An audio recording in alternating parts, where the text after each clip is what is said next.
Assalamualaikum warahmatullahi wabarakatuh. Perkenalkan, kami dari kelompok 11 izin untuk menyampaikan materi sedikit tentang kesenjangan sosial. Sebelumnya, izinkan kami untuk memperkenalkan anggota dari kelompok-kelompok kami. Yang pertama ada saya sendiri, Najihat Rojabiah dengan NIM K 8419060.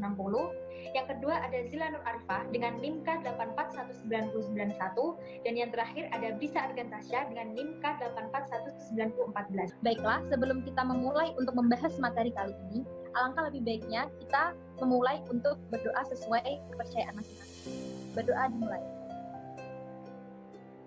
Berdoa selesai. Video ini ditujukan untuk memenuhi tugas patologi sosial yang diampu oleh Bapak Abdul Rahman PhD selaku dosen Prodi Pendidikan Sosiologi Antropologi FKIP UNS. Tujuan dari pembelajaran ini adalah yang pertama, untuk mengetahui pengertian dari kesenjangan. Yang kedua, untuk mengetahui apa saja faktor-faktor yang menyebabkan kesenjangan. Yang ketiga, untuk mengetahui apa saja macam-macam kesenjangan beserta contoh kasusnya. Yang keempat, untuk mengetahui bagaimana solusi dan penanganan yang tepat untuk menangani kesenjangan sendiri. Dan yang terakhir, untuk mengetahui, maksud saya untuk meningkatkan kesadaran siswa terhadap lingkungan sekitar. Langsung saja menuju ke bab yang pertama, yaitu mengenai definisi kesenjangan sosial. Apa sih kesenjangan? Menurut KBBI, kesenjangan adalah suatu ketidakseimbangan atau ketidaksimetrisan. Dalam teori struktural fungsional Emil Durkheim, memandang bahwa ketimpangan sosial sebagai perbedaan antara fungsi-fungsi dalam struktur sosial yang tak terhindarkan. Menurut Suryono Sutanto, kesenjangan sosial adalah ketidaksesuaian antara unsur budaya atau masyarakat yang membahayakan kehidupan kelompok sosial. Sedangkan, menurut Badruzaman Santuri, kesenjangan sosial adalah ketidakseimbangan dalam masyarakat yang menimbulkan perbedaan yang sangat jelas atau dapat ditafsirkan, di mana orang kaya memiliki kedudukan yang lebih tinggi atau lebih kuat dibanding kedudukan orang miskin. Ada 3 faktor yang menyebabkan kesenjangan sosial sendiri. Yang pertama adalah faktor alamiah, misalnya rendahnya pendidikan dan keterbatasan SDA yang ada. Yang kedua adalah faktor budaya, yaitu faktor yang menyebabkan terjadinya proses pelestarian kemiskinan di satu pihak dan mempercepat kemakmuran di pihak lain.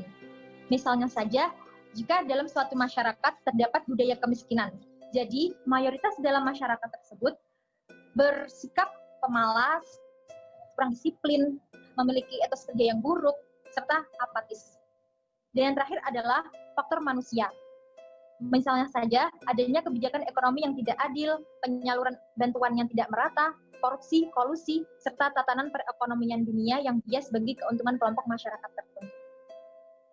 Untuk selanjutnya akan dijelaskan oleh rekan saya Zila Nur Arifah. Terima kasih Mbak Ika untuk waktunya. Jadi di sini saya Zila akan menyampaikan mengenai kasus-kasus kesenjangan yang ada di Indonesia. Di antaranya yang pertama itu ada kesenjangan dalam hal gender gitu, mungkin dalam perlakuan masyarakat, kemudian kesempatan yang diperoleh, dan hal-hal lainnya yang berkaitan dengan gender kayak gitu. Yang kedua ada mengenai kesenjangan di bidang ekonomi. Ini udah sering banget kita temukan ya di berita-berita kayak bagaimana perbedaan keadaan ekonomi di Indonesia gitu. Ada yang super kaya, tapi di samping itu ada juga masyarakat-masyarakat yang masih hidup di bawah kemiskinan gitu. Yang selanjutnya ada juga kesenjangan di bidang pelayanan kesehatan. Lalu ada juga keterbatasan kesenjangan dalam hal mengakses teknologi kayak gitu. Kemudian ada kesenjangan dalam hal pembangunan, ada juga dalam persebaran penduduk, bagaimana di satu daerah dengan daerah lainnya di Indonesia itu terkadang ada satu daerah yang terlalu padat, tapi ada satu daerah lainnya yang sangat minim gitu ternyata penduduknya. Lalu ada juga ketimpangan dalam persebaran lowongan pekerjaan. Ada juga ketimpangan antara ketersediaan lowongan pekerjaan dengan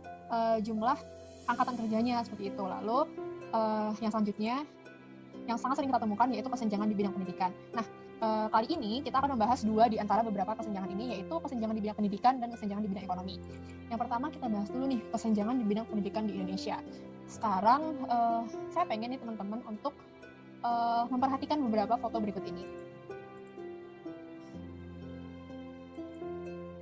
Nah, foto-foto ini berasal dari sekolah-sekolah di Indonesia ya teman-teman. Jadi ternyata di Indonesia itu juga sudah ada sekolah-sekolah yang memiliki menawarkan fasilitas-fasilitas yang bahkan bisa dibilang mewah gitu. Kayak gini nih, ini ada di Jakarta. Kemudian ada juga sekolah-sekolah ini yang paling sering kita temui ya di sekolah-sekolah negeri rata-rata sudah memiliki fasilitas yang cukup baik, alhamdulillah seperti itu. Di samping itu kita juga dihadapkan pada keadaan yang seperti ini. Ada banyak sekali teman-teman kita di pinggiran, di daerah 3T atau di pulau-pulau terluar yang masih menghadapi sekolah-sekolah dengan keadaannya seperti ini teman-teman. gedungnya udah hampir rubuh, udah nggak pakai lantai, kemudian ketersediaan guru juga sangat terbatas gitu. Mereka bahkan nggak punya sepatu gitu. Betapa miris ketika kita bandingkan dua keadaan ini tadi. Berikut kami sajikan data dari angka buta huruf di Indonesia pada tahun 2019 dan partisipasi pendidikan di beberapa daerah di Indonesia pada tahun 2020 gitu. Bisa kita perhatikan di sini ada dua warna, yang pertama warna merah dan yang kedua adalah lingkaran warna hijau. Yang warna merah ini menunjukkan angka buta huruf pada tahun 2019. Bisa kita lihat di Aceh angka buta huruf itu berada pada angka 1,79%. Ini masih cukup sedikit ya. Kemudian di Kalteng itu angkanya berada pada angka 0,78%, termasuk rendah untuk di Indonesia. Kemudian di Kalimantan Barat itu mencapai angka 6,79%, dan di Jawa Tengah itu mencapai angka 6,46%. Angka ini jaraknya masih belum terlalu jauh ya teman-teman, tapi kemudian kalau kita lihat di sebelah sini di Papua, itu angka buta hurufnya mencapai angka 22,00%, di mana angka ini tuh sangat amat tinggi gitu. Jadi bisa kita lihat betapa keadaan ini sangat berbeda antara keadaan di Papua dengan keadaan di provinsi-provinsi lain di Indonesia. Lalu untuk partisipasi pendidikan pada tahun 2020 bisa kita lihat untuk Jawa Barat itu angkanya mencapai 94,42%, salah satu angka yang paling tinggi gitu untuk partisipasi pendidikan di Indonesia. Lalu di DIY itu mencapai angka 90,43%, di Sulawesi Utara mencapai 93,53%.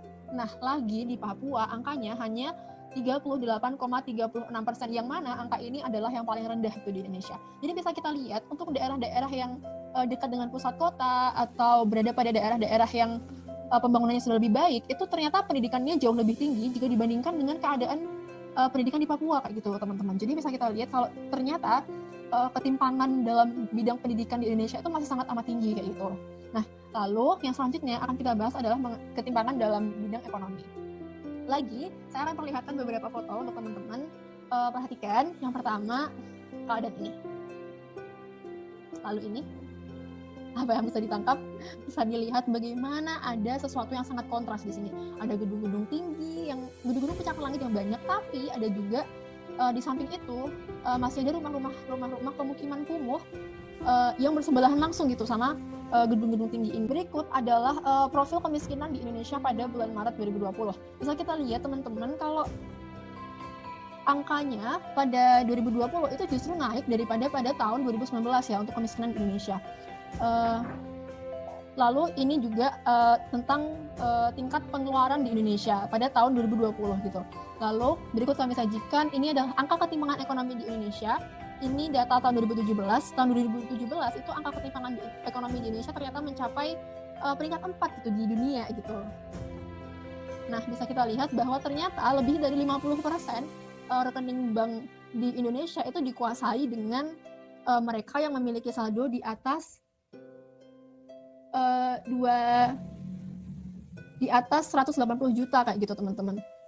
Ada 180 juta kayak gitu. Sementara untuk yang memiliki saldo di bawahnya seperti 200.000, kemudian pada angka 3 juta itu tuh hanya memiliki hanya berjumlah sedikit gitu. Jadi bisa kita lihat bahwa di sini tuh ada ketimpangan bagaimana perbankan itu tuh lebih dikuasai oleh mereka orang-orang kaya, sementara orang-orang miskin itu biasanya tidak kenal dengan dunia perbankan seperti itu. Jadi lebih kepada sesuatu yang tradisional. Nah, selanjutnya akan dibahas mengenai solusi apa sih yang sekiranya bisa dilakukan gitu oleh kita sebagai masyarakat dan oleh pemerintah gitu, yang akan disampaikan oleh Mbak Brisa Argantasya. Terima kasih Jila untuk waktunya. Jadi apa sih upaya untuk mengatasi kesenjangan di Indonesia? Yang pertama adalah upaya pemberdayaan masyarakat. Upaya pemberdayaan ini meliputi upaya dalam skala mikro, yaitu melalui bimbingan konseling.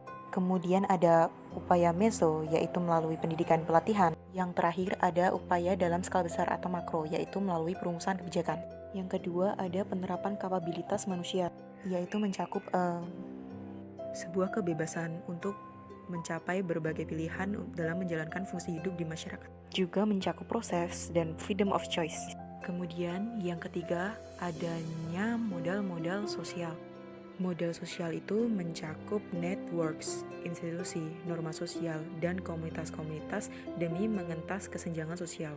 Kemudian yang keempat ada proses sosialisasi yang baik, yaitu melalui pengendalian sosial dengan peran lembaga-lembaga pengendalian sosial dan juga kesadaran masyarakat demi menekan angka kriminal yang nantinya akan menyebabkan kesenjangan sosial. Kemudian yang kelima, ada perbaikan sistem peradilan, yaitu mencakup persamaan hukum demi mencegah korupsi, kolusi, dan nepotisme yang ada di Indonesia. Kemudian yang terakhir adalah pemerataan fasilitas publik, yaitu peningkatan sarana kesehatan dan sarana transportasi yang merata. Untuk mengatasi kesenjangan ini, di Indonesia, dalam pemerintahan Kabinet Jokowi, telah menetapkan sebuah kebijakan pemerataan ekonomi yang mencakup 3 poin utama kebijakan, yaitu penyediaan lahan, kesempatan, dan kapasitas sumber daya manusia. Jadi, apa sih kesimpulan dan evaluasi pembelajaran pada saat ini? Yaitu, kesenjangan merupakan sebuah bentuk permasalahan sosial yang tak asing kita jumpai di Indonesia. Banyak faktor yang melatar belakangi kesenjangan sosial, mulai dari faktor internal dan juga eksternal. Apabila kesenjangan ini terus dibiarkan, maka akan menimbulkan banyak dampak negatif bagi banyak pihak. Oleh sebab itu, diperlukan upaya yang beragam guna meminimalisir kesenjangan yang kian merebak dewasa ini. Tak lupa sebagai generasi milenial, tentunya sikap kritis, kreatif, dan solutif terhadap berbagai permasalahan kesenjangan di Indonesia memang sangat diperlukan. Karena kalau bukan kita, siapa lagi? Pelajaran apa sih yang bisa kita petik? Atau pengalaman menarik apa sih yang bisa kita petik? Mungkin Zila atau Ika bisa menceritakan? Kalau dari saya sendiri, selama pembelajaran penugasan video ini, seperti yang kita tahu ya, bahwa pendidikan, proses pembelajaran yang menarik itu tidak hanya dapat dilakukan di dalam kelas saja, tetapi juga dapat dilakukan melalui media online seperti Zoom, Google Meet, atau platform-platform lainnya. Terus, selama pembelajaran tentang tech video ini, menurut saya telah mengupgrade kemampuan mahasiswa, baik di bidang public speaking maupun di bidang ICT seperti itu.